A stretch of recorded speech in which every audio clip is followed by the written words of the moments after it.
Baik, saudara-saudara sekalian, terima kasih. Saya ingin menyampaikan beberapa hal. Pertama, terima kasih kepada masyarakat. Terima kasih kepada KPU yang telah menyelenggarakan debat dengan kualitas yang baik. Juga terima kasih teman-teman media. Ya. Tadi boleh saya komentar sedikit. Saya agak sedikit kecewa dengan kualitas terutama narasi yang disampaikan oleh paslon-paslon yang lain. Menurut saya mereka pertama datanya banyak yang salah, keliru. Kedua, masalah pertahanan ini mau dipakai sebagai bahan mencari poin politik yang menurut saya untuk sebuah negara, untuk negarawan tidak boleh. Pertahanan adalah sakral dan tadi kalau tidak salah ada paslon yang mengatakan untuk pertahanan tidak ada rahasia. Saya kira ini sangat lucu, ini sangat tidak pantas bagi seorang pemimpin. Ya. Justru masalah pertahanan, keamanan itu syarat dengan hal-hal rahasia. Dan yang aneh adalah baik paslon 1, partai-partai pengusungnya kan PKB, Nasdem, dan PKS. Kemudian pengusung untuk paslon 3 adalah PDIP. Dan P3, mereka semuanya ada dalam Komisi 1 DPR.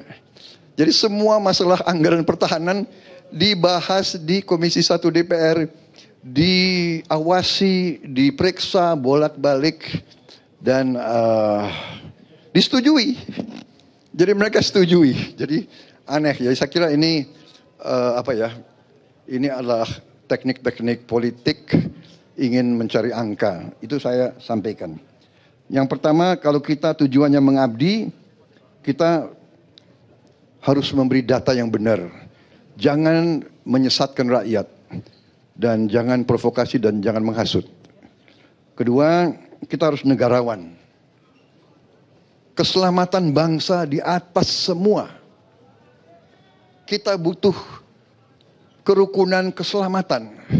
Jangan karena ambisi ingin jadi presiden, ingin jadi wakil presiden, seenaknya bicara. Ya, ini saya kira tidak pantas. Saya terus terang aja saya agak kecewa. Tapi sudahlah, tidak apa-apa.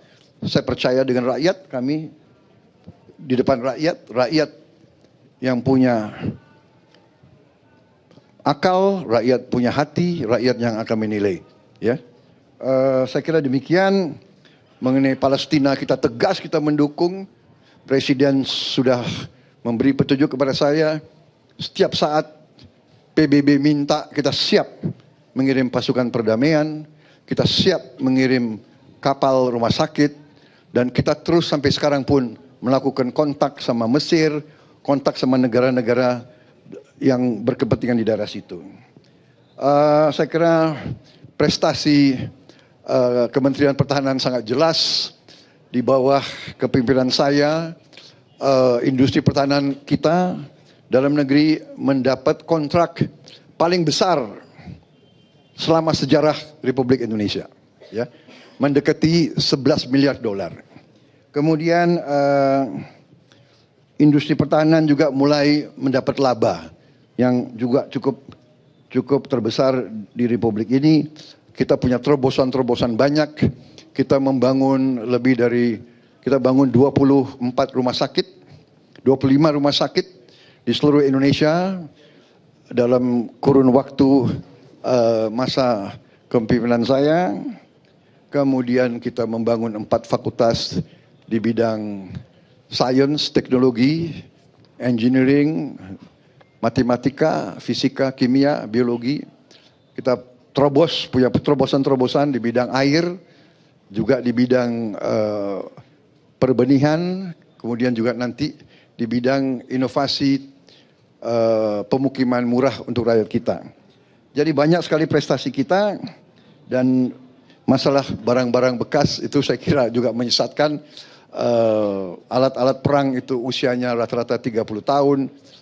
Yang penting adalah usia pakai, flying hours, sailing hours, dan tentunya kita ingin yang terbaik, kita ingin termodern, tapi kenyataannya kadang-kadang kita perlu untuk memiliki alat-alat menutupi kekurangan sekarang. Saya kira intinya itu yang ingin saya sampaikan ya. Saya kira sudah jelas penjelasan saya. Mungkin Mas Gibran mau tambah? Tidak ada? Baik, saya kira tidak perlu tanya jawab ya, sudah jelas ya. Nanti pada saat kesempatan lain kita bisa lebih enak, lebih leluasa. Ya. Hah?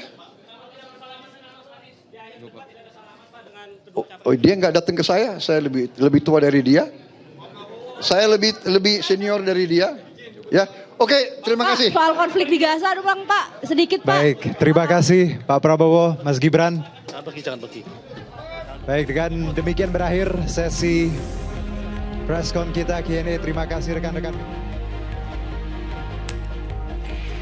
Baru saja kita menyaksikan bagaimana press conference singkat yang diberikan pasangan calon nomor urut 02 Prabowo Subianto dengan Gibran Raka Buming Raka yang baru saja memberikan statement kepada rekan-rekan media. Dalam statementnya, selain berterima kasih kepada KPU masyarakat dan rekan-rekan media, Prabowo Subianto mengomentari jalannya debat dengan menyampaikan kekecewaannya terhadap narasi paslon lain dan juga menitikberatkan ada banyak data yang salah. Ia mengatakan bahwa masalah keamanan dan ketahanan yang paslon lain minta dibuka secara transparan, menurut Prabowo Subianto ada banyak hal-hal terkait dengan kebijakan keamanan dan ketahanan yang justru syarat akan rahasia. Ia juga tadi menekankan bagaimana keselamatan bangsa di atas segalanya dan juga kembali menekankan Indonesia mendukung Palestina dalam konflik yang tengah berlangsung, serta mengatakan bahwa industri pertahanan Indonesia kini kian maju dengan keuntungan meningkat dan dengan berbagai terobosan serta prestasi-prestasi. Inilah kita masih bisa melihat beranjak meninggalkan Istora Senayan, Jakarta, Prabowo Subianto masih menyapa para pendukung sebelum beranjak naik masuk ke mobil dan meninggalkan venue debat malam hari ini. Ketiga pasang calon tadi telah memberikan statementnya dalam press conference singkat, baik menjawab pertanyaan maupun hanya memberikan statement.